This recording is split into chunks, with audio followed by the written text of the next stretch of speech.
Assalamualaikum warahmatullahi wabarakatuh. Selamat pagi anak-anak semuanya. Semoga hari ini kalian dalam keadaan sehat walafiat. Dimanapun kalian berada, jangan lupa tetap menerapkan protokol kesehatan.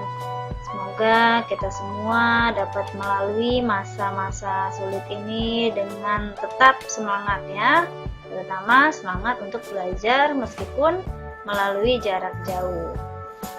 Hari ini kita akan sedikit membahas tentang magnet.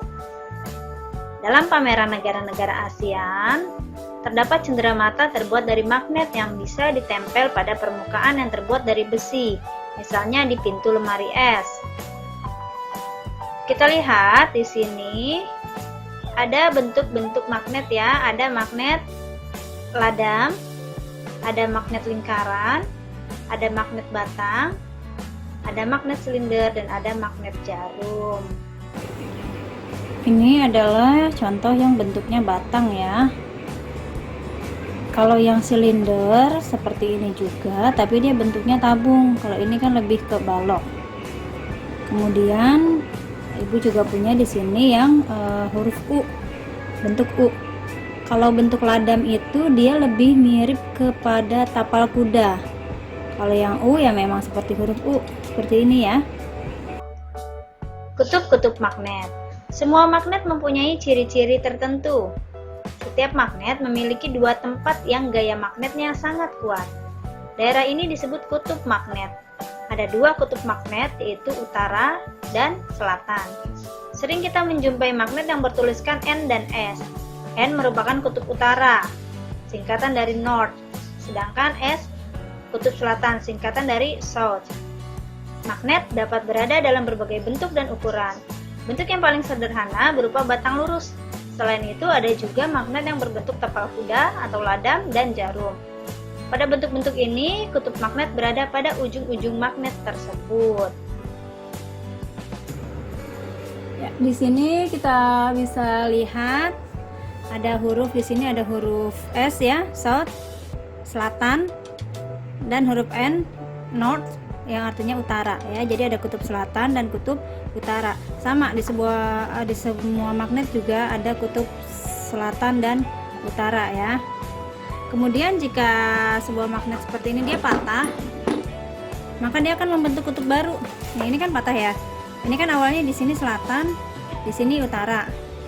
Kemudian ketika dia patah, ini akan menjadi selatan dan ini akan jadi utara. Tadi patahannya di sini juga selatan, di sini utara. Ya, jadi kalau kamu patahin lagi, dia akan membentuk dua kutub baru dan seterusnya akan seperti itu. Sifat-sifat magnet. Magnet memiliki beberapa sifat, antara lain memiliki gaya tarik, memiliki dua buah kutub, yaitu kutub utara dan kutub selatan. Kutub senama tolak menolak, kutub tidak senama tarik menarik. Memiliki gaya yang dapat menembus benda tertentu, dan magnet dapat menarik benda-benda tertentu. Baik ya, tadi sifat-sifat magnet antara lain yang pertama memiliki gaya tarik. Pasti kamu sudah tahu kalau magnet itu memiliki gaya tarik ya. Dia dapat menarik. Atau sesama magnet.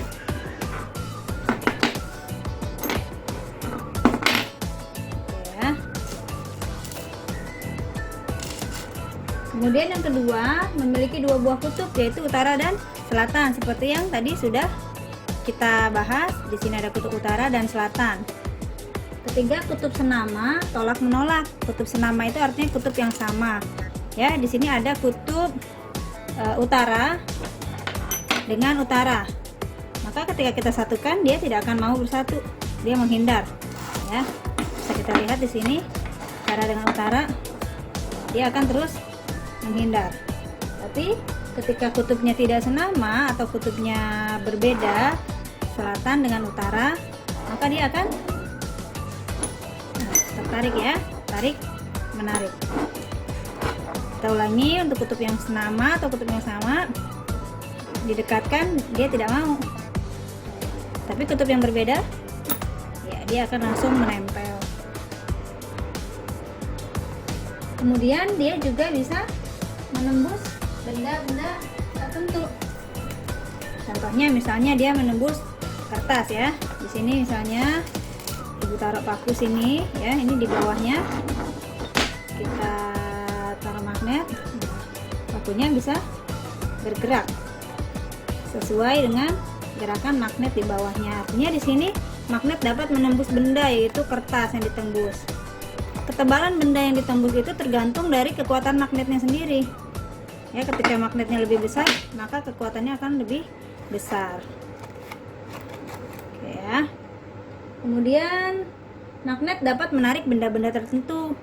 Ya, di sini yang Ibu berikan sebagai contoh adalah paku bendanya. Nah, dia bisa menarik. Lalu kita akan menyelidiki benda-benda apa saja sih yang bisa ditarik oleh magnet.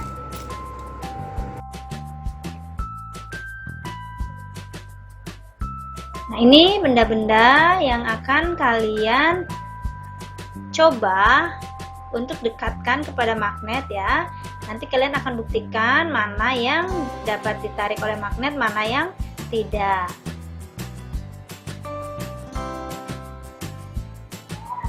Setelah kalian lakukan percobaan, kalian buatlah tabel ya. Tabel terdiri dari 2 kolom. Di sebelah kiri adalah benda-benda magnetis atau yang dapat ditarik oleh magnet, dan sebelah kanan adalah benda-benda non magnetis ya, atau yang tidak dapat ditarik oleh magnet. Baik, sebagai contoh, Ibu di sini memiliki beberapa benda ya, berbeda dengan benda yang akan kamu gunakan nanti.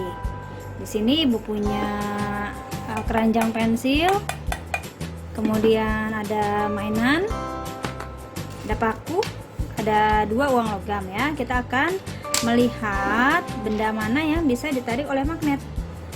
Oke, kita lihat ya. Oke, paku bisa tertarik oleh magnet. Kemudian nah, ini mainan ini karena bahannya adalah bahan plastik, jadi dia tidak bisa ternyata ditarik oleh magnet. Kemudian kita lihat ya, ini terbuat dari besi.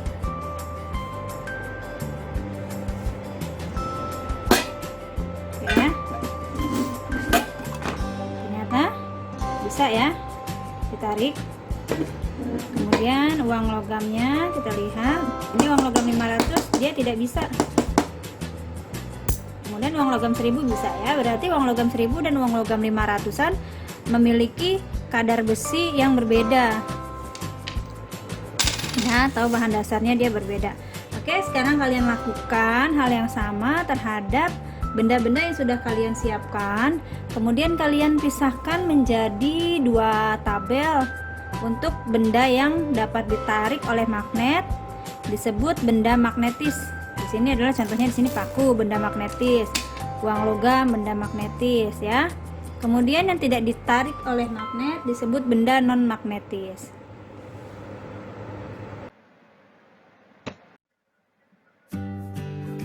Medan magnet adalah daerah atau wilayah yang dipengaruhi oleh gaya magnet. Medan magnet tidak dapat kita lihat, tetapi dapat digambarkan. Besar medan magnet tergantung pada kekuatan magnet. Percobaan membuat magnet. Percobaan 1, membuat magnet dengan cara digosokkan. Alat dan bahannya kita gunakan magnet, kemudian paku besar dan paku kecil. Langkah-langkahnya, gosokkan paku besar satu arah pada magnet sebanyak 5 kali. Dekatkan paku besar tersebut pada paku-paku kecil. Catatlah pada tabel jumlah paku kecil yang menempel. Gosokkan kembali paku besar satu arah pada magnet sebanyak 15 kali. Dekatkan paku besar tersebut pada paku-paku kecil. Catat pada tabel jumlah paku kecil yang menempel. Kemudian, gosokkan kembali paku besar satu arah pada magnet sebanyak 30 kali. Catatlah pada tabel jumlah paku kecil yang menempel. Kemudian kalian buat kesimpulannya. Percobaan pertama yang akan kita lakukan dalam pembuatan magnet adalah dengan cara digosokkan.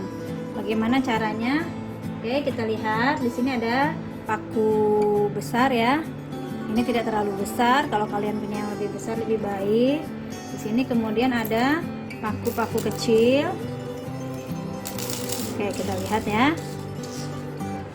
Apakah paku ini, paku besarnya bisa menarik paku-paku kecil? Tidak bisa ya, karena paku ini tidak bersifat magnet. Lalu bagaimana supaya dia bersifat magnet? Kita akan menggosok paku ini dengan magnet.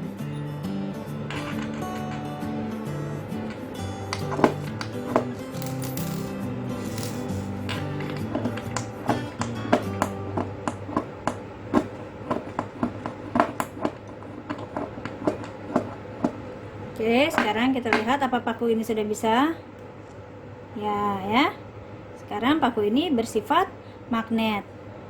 Semakin lama kamu menggosoknya, maka kekuatannya akan semakin besar. Ya, silahkan nanti kalian praktekkan, kemudian kalian videokan. Percobaan 2, membuat magnet dengan cara induksi. Ya, ini adalah langkah-langkah percobaannya. Kemudian kalian tuliskan hasilnya di dalam tabel. Percobaan yang kedua yaitu membuat magnet dengan cara induksi. Bagaimana caranya? Caranya yaitu dengan cara kita tempelkan paku ini tadi tidak bersifat magnet kan? Kita tempelkan dengan magnet. Oke ya. Maka sekarang kita lihat apakah paku ini sudah bersifat magnet. Ya. Ternyata dengan ditempelkan dengan magnet, paku ini menjadi bersifat magnet. Inilah yang disebut dengan cara induksi. Nah, nanti yang kalian lakukan adalah kalian coba, ini kan nempel ya magnet dengan pakunya. Kalian coba dengan jarak, misalnya kira-kira jarak 1 cm. Apakah dengan jarak 1 cm ini paku masih bersifat magnet? Kita lihat. Masih ya. Kalau jaraknya kita tambahkan, misalnya kira-kira segini, nanti kalian ukur ya berapa jaraknya ya. Oke, apakah dia masih bisa menarik? Oh, ternyata masih ada gaya magnetnya. Oke, silakan kalian lakukan dan kalian isi tabelnya. Percobaan 3, membuat magnet dengan cara mengalirkan arus listrik atau kita kenal dengan sebutan elektromagnetik ya. Sama seperti 2 percobaan tadi, kalian lakukan sesuai langkah-langkahnya. Percobaan yang ketiga adalah pembuatan magnet dengan cara elektromagnetik atau mengalirkan arus listrik ya. Caranya nanti kalian ambil sebuah paku yang besar, kemudian dengan kawat yang kemarin kalian ambil dari isi kabel, kalian buat lilitan ya.